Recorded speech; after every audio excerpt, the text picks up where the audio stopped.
तो अब देखिए आप एक्सरसाइज 3.3 हमने एलिमिनेशन मेथड जाना, उससे रिलेटेड हमने कुछ एग्जाम्पल किए थे। एग्जाम्पल करने के बाद अब करते हैं हम एक्सरसाइज के अनसोल्व क्वेश्चन। फर्स्ट क्वेश्चन क्या कह रहा है, solve the following pair of the linear equation by the elimination method and the substitution method. In equation को सोल्व करना है एलिमिनेशन मेथड से एंड सब्स्टिट्यूशन मेथड से। आप एलिमिनेशन मेथड भी पढ़ चुके हैं, सब्स्टिट्यूशन मेथड भी पढ़ चुके हैं। सब्स्टिट्यूशन मेथड के बहुत सारे क्वेश्चन भी किए हैं, एलिमिनेशन मेथड के नहीं किए। तो हम सिर्फ इन क्वेश्चन को एलिमिनेशन मेथड से सोल्व करने की ट्राई करते हैं, ठीक है। क्योंकि सब्स्टिट्यूशन तो अब आपको अच्छे से आ गया है, तो वो आप कर ही सकते हो, ठीक है। तो सबसे पहले क्वेश्चन नंबर फर्स्ट का सेकंड पार्ट देखते हैं। फर्स्ट पार्ट सिंपल है, ट्राई करके देखना, ठीक है। सेकंड पार्ट देखो क्या कह रहा है, दो इक्वेशन है मेरे पास, 3x plus 4y is equals to 10 and 2x minus 2y is equals to 2, ठीक है। क्या था एलिमिनेशन मेथड में, दोनों इक्वेशन, पहला स्टेप क्या था, दोनों इक्वेशन को एक सुटेबल नंबर से मल्टीप्लाई करना है कि उनके वेरिएबल सेम हो जाए। फर्स्ट ये है, सेकंड ये है, यहाँ साफ दिख रहा है, यहाँ 4 है, तो इसको मैं किससे मल्टीप्लाई कर सकती हूँ, 2 से मल्टीप्लाई कर सकती हूँ। ज्यादा प्रैक्टिस करोगे, ज्यादा अपनी साइड से सोल्व करके देखोगे, तो आपको खुद इस बात का आइडिया लग जाएगा किस इक्वेशन को किससे मल्टीप्लाई करना है, ठीक है। सेकंड इक्वेशन को 2 से मल्टीप्लाई किया, फर्स्ट को 1 से मल्टीप्लाई किया, या फिर 1 से तो क्या ही मल्टीप्लाई किया, इसको मल्टीप्लाई करने की जरूरत नहीं है, या फिर 1 से भी कर सकते हो, ठीक है। देन इक्वेशन मेरे पास क्या हो गई, 3x plus 4y is equals to 10 and second क्या हो गई, 4x minus 4y is equals to 4। अब इन दोनों इक्वेशन को मैं ऐड करूंगी, क्यों सब्ट्रैक्ट क्यों नहीं करी, क्योंकि यहाँ से मेरे को साफ दिख रहा है कि प्लस 4x माइनस 4y, यहाँ से ये रिमूव हो जाएगा, तो मेरा काम क्या हो जाएगा, इजी हो जाएगा। बहुत बढ़िया, मैंने इन दोनों इक्वेशन को ऐड किया, ऐड करने के बाद 7x इज इक्वल्स टू 14 हो गया। x की वैल्यू मैंने निकाली, कितनी आ गई मेरे पास, 2 आ गई, ठीक है। फर्स्ट इक्वेशन में मैंने वैल्यू पुट की, चाहो तो सेकंड इक्वेशन में भी वैल्यू पुट कर सकते हो। 3x plus 4y is equals to 10, x की वैल्यू कितनी आई है, 2 आई है, 3 into 2 plus 4y is equals to 10। मैंने यहाँ से y की वैल्यू निकाली, y की वैल्यू कर सकती हूँ ना, 6, देन 6 राइट हैंड साइड जाएगा, 4y is equals to 10 minus 6, 10 minus 6 कितना हो जाएगा, 4 हो जाएगा। y is equals to 4 upon 4 कितना हो जाएगा, 1 हो जाएगा। y की वैल्यू 1 हो गई, x की वैल्यू 2 हो गई, ठीक है। अब इसका फोर्थ पार्ट देखो, फोर्थ पार्ट में मेरे पास क्या है, ये दोनों इक्वेशन है, ये दोनों इक्वेशन है, रैशनल फॉर्म में है। तब इनको सिंपल करने के लिए, वैसे तो चाहो तो ऐसे भी कर सकते हो, बट इनको रैशनल फॉर्म से रिमूव भी कर लो, ठीक है, क्योंकि उसमें ही ज्यादा इजी होगा। एलसीएम लिया, 2 और 3 का एलसीएम कितना हो जाएगा, 6 हो जाएगा। 2 को 6 से क्या करना है, डिवाइड करना है, 3 हो जाएगा। 3 को x से मल्टीप्लाई करना है, देन सेम इसी टाइप से 4y इज इक्वल्स टू 1। फिर क्या स्टेप होता है, इनको क्या करना है, मेरे को क्रॉस मल्टीप्लाई करना है। क्रॉस मल्टीप्लाई करने के बाद 3x plus 4y is equals to minus 6 हो जाएगा। दूसरी इक्वेशन मेरे पास ये है, ठीक है। इसका भी सेम मैंने एलसीएम लिया, एलसीएम कितना आ गया, 3 आ गया। 1 को 3 से क्या करके डिवाइड करके 3 से मल्टीप्लाई करना है, देन इसको क्या किया मैंने, क्रॉस मल्टीप्लाई किया। क्रॉस मल्टीप्लाई करने के बाद मेरे पास ये इक्वेशन ये आ गई। दो इक्वेशन हो गई, दो इक्वेशन हो गई। तो अब देख लो सकल सेम सेम कुछ दिख रही है तो कर लो। अब 3x दिख रहा है, 3x दिख रहा है, बिल्कुल दिख रहा है, दिख रहा है, तो ठीक है। अब ऐड करने से तो कुछ फायदा नहीं होता, 6x हो जाता, बट मेरे को तो रिमूव करना है। रिमूव करने के लिए दोनों सेम साइन है, तो मैंने इनको सब्ट्रैक्ट कर दिया। सब्ट्रैक्ट का क्या रूल होता है, addition subtraction, subtraction addition, addition subtraction, इनके क्या हो जाते हैं, साइन चेंज हो जाते हैं। 3x माइनस 3x 0 हो जाएगा, 4y प्लस y 5y हो जाएगा, देन माइनस 6 एंड माइनस 9 मेरे पास माइनस 15 हो जाएगा। y की वैल्यू मैंने निकाली, y की वैल्यू कितनी आ गई, माइनस 3। y की वैल्यू माइनस 3 आने के बाद मैंने कौन सी इक्वेशन, फर्स्ट इक्वेशन में पुट कर दी, चाहो तो सेकंड में भी पुट कर सकते हो। यहां से करने के बाद मेरे को किसकी वैल्यू निकालनी है, x की वैल्यू निकालनी है, ठीक है। देन x की वैल्यू मेरे पास क्या आ गई है, x की वैल्यू मेरे पास आ गई है 2, वेरी गुड। अब मैंने कौन कौन से पार्ट करवा दिए हैं, सेकंड पार्ट करवा दिया, फोर्थ पार्ट करवा दिया। फर्स्ट और थर्ड सिंपल दिख रहा है, इनको elimination method and substitution method दोनों से करना है। मैंने ये दोनों एलिमिनेशन मेथड से बताए हैं, आप इनको सब्स्टिट्यूशन मेथड से भी सोल्व करके देख सकते हो, ठीक है। सेकंड क्वेश्चन देखो, form the pair of linear equation in the following problem. इस फॉलोइंग प्रॉब्लम में मेरे को पेयर ऑफ लीनियर इक्वेशन पहले फॉर्म करनी है, देन उनका सॉल्यूशन फाइंड करना है यदि एग्जिस्ट करता है तो। ठीक है, एग्जिस्ट ही नहीं करेगी कोई चीज तो आप उसको फाइंड कैसे करोगे, कौन से मेथड से, एलिमिनेशन मेथड से, इसने यहां मेंशन किया हुआ है।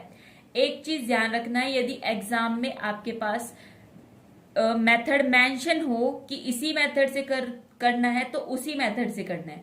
यदि मेथड आपके पास मेंशन नहीं हो ना तो आप चाहो जो मेथड सिंपल लगे ना, 3 पढ़े हैं हम लोगों ने, कौन कौन से, ग्राफिकली, ठीक है, फिर अलजेब्रिक में कौन कौन से पढ़े हैं, एलिमिनेशन एंड सब्स्टिट्यूशन, जो भी इजी लगे वो आप पढ़ सकते हो। ठीक है, सेकंड का फर्स्ट देखो, if we add 1 to the numerator and subtract 1 from the denominator. ठीक है, यदि हम ऐड कर रहे हैं न्यूमरेटर के अंदर और 1 को सब्ट्रैक्ट कर रहे हैं डेनोमिनेटर के अंदर, तब फ्रैक्शन रिड्यूसेस टू, मतलब रिड्यूस मतलब आ जाती है, किस फॉर्म में आएगी, मतलब वो फ्रैक्शन मेरे पास 1 बचेगी। और वो फ्रैक्शन मेरे पास 1/2 बच रही है इफ ओनली ऐड, यदि मैंने सिर्फ डेनोमिनेटर के अंदर 1 ऐड किया और न्यूमरेटर को मैंने बिल्कुल छेड़ा ही नहीं। ठीक है, तो मैंने मान ली है फ्रैक्शन मेरे पास क्या है, x एंड y। मैंने ऐड किया 1 न्यूमरेटर में, सब्ट्रैक्ट किया 1 डेनोमिनेटर में, तब मेरे पास फ्रैक्शन 1 आ गई। ठीक है, वेरी गुड। मैंने इसको क्रॉस मल्टीप्लाई किया, क्रॉस मल्टीप्लाई करूंगी तो x+1 इंटू 1। ठीक है, तो 1 into Y minus 1, x+1 is equals to 1 into Y, 1 into 1 is equals to 1। ठीक है, अब वेरिएबल एक साइड की, कांस्टेंट टर्म एक साइड की, मेरे पास इक्वेशन ये हो गई। चाहो तो इस इक्वेशन को इस टाइप से भी लिख सकते हो, मर्जी है आप लोगों की, उस साइड जाएगा देन पॉजिटिव हो जाएगा। सेकंड बोल रहा है कि मैंने फ्रैक्शन में सिर्फ डेनोमिनेटर में 1 ऐड किया है, न्यूमरेटर को मैंने कुछ नहीं कहा।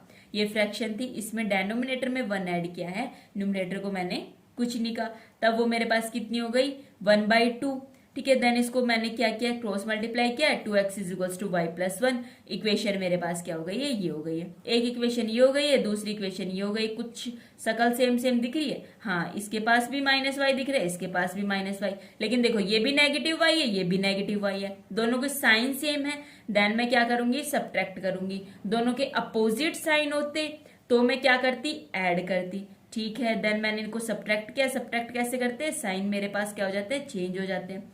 ठीक है, very good. x minus 2x minus x हो जाएगा, -y प्लस y 0 हो जाएगा, -2 -1 मेरे पास -3 हो जाएगा। x की वैल्यू आ गई। देन इस वैल्यू को मैंने सेकंड इक्वेशन या फिर फर्स्ट इक्वेशन चाहो उस इक्वेशन में पुट करके मैंने किसकी वैल्यू निकालनी है, y की वैल्यू निकालनी है। ठीक है, अब सेकंड इक्वेशन का मेरे पास सेकंड पार्ट देखो, 5 साल पहले Nuri was thrice as old as the Sonu. ठीक है, न्यूरी थ्राइस मतलब 3 टाइम्स, 3 इंटू सोनू की एज से। ठीक है, 10 ईयर लेटर, 10 साल बाद Nuri will be twice as old as the Sonu. 10 साल बाद मेरे पास न्यूरी क्या हो गई है, दुगनी हो गई है। उसकी एज की बात चल रही है ना, हाउ ओल्ड आर यू, ऐसे ही तो पूछते हैं, एज से रिलेटेड ही तो होगी। ठीक है, how old are the Nuri and Sonu. ठीक है, तो देख लेते हैं, इधर आंसर आ गया है। तो ये क्या कह रहे हैं, मान लेते हैं प्रेजेंट एज न्यूरी की कितनी है, x है, सोनू की कितनी है, y है। 5 साल पहले दोनों की एज में 5 सब्ट्रैक्ट कर दो क्योंकि ये प्रेजेंट एज है। ठीक है, तो 5 साल पहले Nuri was thrice as old as the Sonu. Nuri was thrice as old as the Sonu. इनको सिंपली मल्टीप्लाई किया। अब इस टाइप की क्वेश्चन हम बहुत ज्यादा कर चुके हैं। ठीक है, 10 ईयर लेटर, 10 साल बाद इनकी एज जो हो जाएगी x+10 एंड y+10। 10 साल बाद नूरी की एज ट्वाइस हो गई सोनू की एज से। सिंपली मल्टीप्लाई किया, मल्टीप्लाई करने के बाद मेरे पास ये इक्वेशन आ गई, 2 इक्वेशन आ गई है। ठीक है, कुछ सेम दिख रहा है, एलिमिनेट करके x एंड y की मतलब प्रेजेंट एज निकालनी है नूरी और सोनू की। तो क्या कर सकते हैं, दोनों की सेम शकल दिख रही है, दोनों के सेम साइन दिख रहे हैं, तो सब्ट्रैक्ट कर दिया। सब्ट्रैक्ट करने के बाद मैंने सिंपली y की वैल्यू निकाली एंड इक्वेशन 2 में पुट करके मैंने किसकी वैल्यू निकाली है, x की वैल्यू निकाली है। ठीक है, आप देख सकते हैं ध्यान से, वेरी गुड। फिर इसका थर्ड पार्ट कह रहा है the sum of the 2 digit the sum of the digit of the 2 digit number is the 9। मैंने बोला था ना लास्ट पार्ट में कि इस क्वेश्चन को, इस एग्जाम्पल को ध्यान से देख लो। ऐसा एक क्वेश्चन हमारे पास एक्सरसाइज में भी है, तो वो यही क्वेश्चन है। Also 9 times this number is twice the number obtained by reversing the order of the digit। उस नंबर को फाइंड करना है। यदि आपने ये वाला एग्जाम्पल अच्छे से समझा है तो ये आप इजीली अपने आप कर सकते हो। अपने आप कर सकते हो तो पहले अपने आप ट्राई करना, और नहीं समझ आ रहा देन इसके बाद इसका सॉल्यूशन देखना। ठीक है, क्या कह रहे हैं, मान लेते हैं 2 डिजिट नंबर, मतलब वो जो नंबर आएगा ना वो मेरे पास x इंटू वाई होगा, लेकिन 2 डिजिट नंबर को मैं इस फॉर्म में लिख सकती हूँ 10x प्लस वाई। कह रहा है the sum of the 2 digit number is the 9। And ये कैसे आया, ये ऐसे आया, 9 time of the digit is equal to twice of the digit when we reverse the order. नहीं समझे? चलो, यदि एग्जाम्पल अच्छे से समझा होगा ना तो आप समझ गए होंगे। जिसने नहीं समझा वो भाई इधर देख लो। 2 डिजिट नंबर को मैं इस फॉर्म में लिख सकती हूँ, ठीक है, बिल्कुल लिख सकती हूँ, 10x प्लस वाई। अब कैसे लिख सकती हूँ तो आप थोड़ा लास्ट पार्ट को जाके प्लीज देखें, ठीक है। अब कह रहे हैं 9 टाइम, तो 9 से मैंने इसको मल्टीप्लाई कर लिया। 9 से मल्टीप्लाई करने के बाद 9 इंटू 10 क्या हो जाएगा, 90x plus 9y is equals to 10 into 2 is equals to 20y plus 2 into X. Like term एक साथ, अनलाइक टर्म एक साथ, ठीक है, अनदर लाइक टर्म एक साथ। 90x minus 2x is equals to 20y minus 9y। समझ आ रहा है ना ये कैसे कर रही हूँ, ठीक है। 90 माइनस 2 कितना हो जाएगा, 88x, ठीक है। 20 माइनस 9 कितना हो जाएगा, 11y, ठीक है। 11 8 जा कितना होता है, 88। क्या 88 को मैं 8 इंटू 11x इस टाइप से लिख सकती हूँ? बिल्कुल लिख सकती हूँ। 11 से इस 11 को डिवाइड किया, then 8x is equals to Y. तो 8x is equals to Y, 8x minus Y is equals to 0। एक इक्वेशन ये हो गई, दूसरी इक्वेशन मेरे पास ये हो गई। इन दोनों इक्वेशन में कुछ दिख रहा है? हाँ, ये y और y दिख रहा है, तो दोनों को मैंने क्या कर दिया है, ऐड कर दिया है। दोनों इक्वेशन को ऐड कर देने के बाद ये तो कैंसिल हो जाएगा, x प्लस 8x मेरे पास 9x हो जाएगा, 9 प्लस 0 मेरे पास 9 हो जाएगा, x इज इक्वल्स टू 1 हो जाएगा। देन दूसरी इक्वेशन में इसकी वैल्यू पुट कर देने के बाद y इज इक्वल्स टू 8 हो जाएगा।